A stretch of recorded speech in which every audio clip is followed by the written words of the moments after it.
Alright, welcome back to the review of the Perfect Grade Wing Gundam Zero. And, like I said, I took off the wings to make reviewing this thing easier. And just a quick comment about that. The wings, yes, they do look nice, but they are a bit cumbersome to this kit. They're very heavy and kind of annoying to move the kit around and review it like that, so I'll get through the legs and we'll get on to reviewing the wings and accessories for this part. So, moving on. Down here, for the bottom of the kit, we have our skirt armor. And the torso is connected. This is a poly cap between here, and it's actually very, very loose down here. It's just the way the kit was designed. Personally, I'm not a fan. I prefer my kit's legs to be very sturdy so they can hold complex poses better. But I guess with Zero, his wings help him stay in position rather than his legs. But anyways, for skirt armor, it can lift up about this far, and they're on ball joints. There's a small little ball through here, and then there's that peg. And here we have this.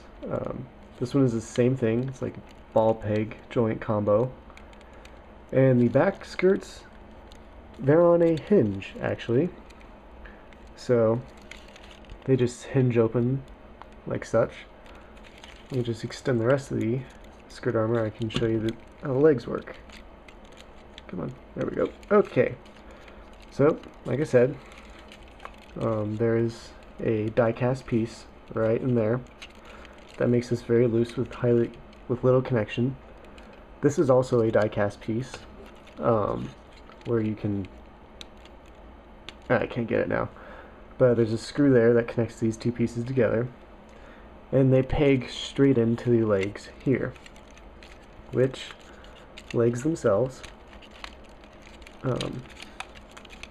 they are double jointed for a nearly 180 degree bend, about 170-ish degree. Actually, as you can see, it's starting to come apart here now. They actually bend forward a bit so you can get some serious turn and extension on these legs, which is always very nice with this kit. But with it being painted, as I always gripe about, it's kind of hard to get it back into place, but with enough effort it'll just go right back in. These knee armor things, they're connected via two pegs in here. They won't offer any articulation, but they will break easy if you take them off afterwards. This one broke, so I had to take this one off very carefully. So this one's kind of holding on for dear life to stay in there. Here's the feet. They're on a ball joint in here. Wish I could show you, but in there, wait. Oh, I'm sorry. It's not a ball joint. It's a peg and rotation. Well, kind of. Okay, this is kind of complicated to explain. I'll just take this off then. There we go. Okay. So, oh, sorry about that, guys. I'm so sorry. Okay, so here you can see how the articulation works. It's on a rotating unit there. There's a peg in there, and the feet are actually kind of are assembled kind of specially. You just set this down and take off the rest of the armor to show you. Just if it'll release with me. There we go. Okay. So the way the feet are applied, this part comes out and there's a screw in there, and this middle section of the feet is actually a completely different part from the foot, allowing for some, if it wants to move, which it usually doesn't, it can offer a little bit of side to side, but not much really. And the foot here has the classic Wing Gundam bend of ridiculousness. In both directions it can bend pretty dang far for some good kneeling, and God knows what you do with a foot position like that. I mean, hell, human feet do not move like that. That would really hurt. Anyways, let me just reattach the wings and we'll get on over to those. Well, I won't reattach them just yet. So, as you can tell, these two wings for these wings are on pegs, and these wings do have a bit of articulation, but they also house your beam sabers, and I'll get to accessories near the end of this. But these do have articulation. If you extend this part forward, these flip out into extra wings, which are badly panel lined, which is why I'm probably not going to show them off very much. But they will usually click back in, but the piece that, hold on, the piece that holds them together, so you can, you've got to be kidding me. Okay, so my part just broke. But the piece that holds them in there, this is a very thin piece of plastic, and it will break really easily. So be very careful with these so you don't break them. But give me a second to put this wing back together.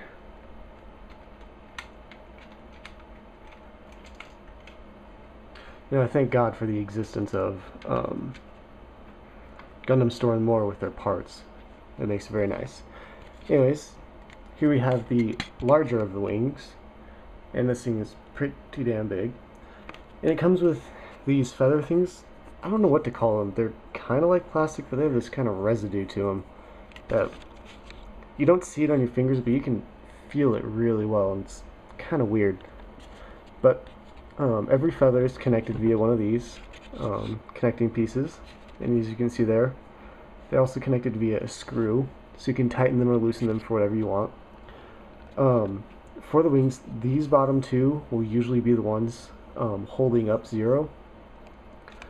And one thing I want to talk about is a lot of people I've heard a lot of complaints that people can't get the feathers to bend into kind of organic shapes. What I did is I just took my fingers along them, and I kind of just slowly moved out and just slowly bent the metal in there to what I wanted. And I got relatively organic shape for some of them. Some of them, yes, they bent kind of weird, but I take all that with good grace. And back to how those connect on there.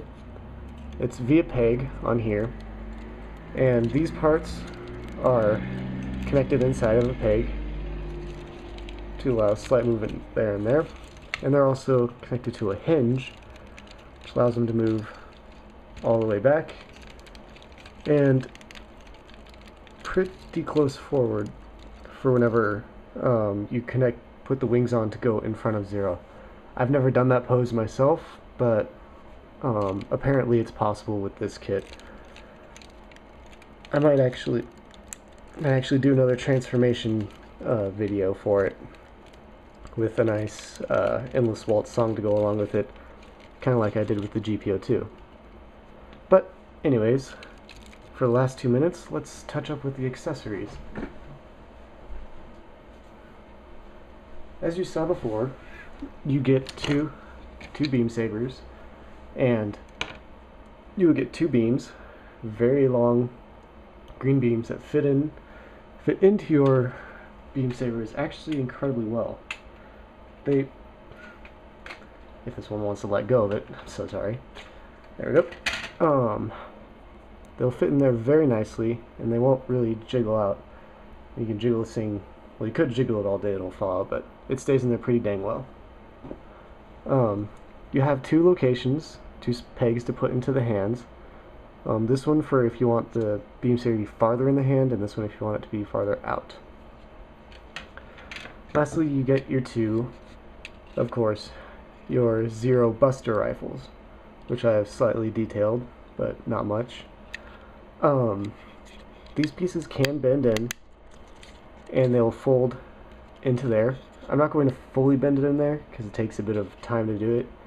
And last time I tried it, it broke for my other Buster rifle. But these Buster rifles can also condense into each other by having both of those parts out. These bend out. These parts will bend out into each other. And sorry I'm not doing it on camera, I'm just running out of time. And then you can just click them together, and you have your Buster rifle with a little pop out for here, I'll do a gun transformation with my next video to finish this off, so see y'all there. I'm out of time, shit.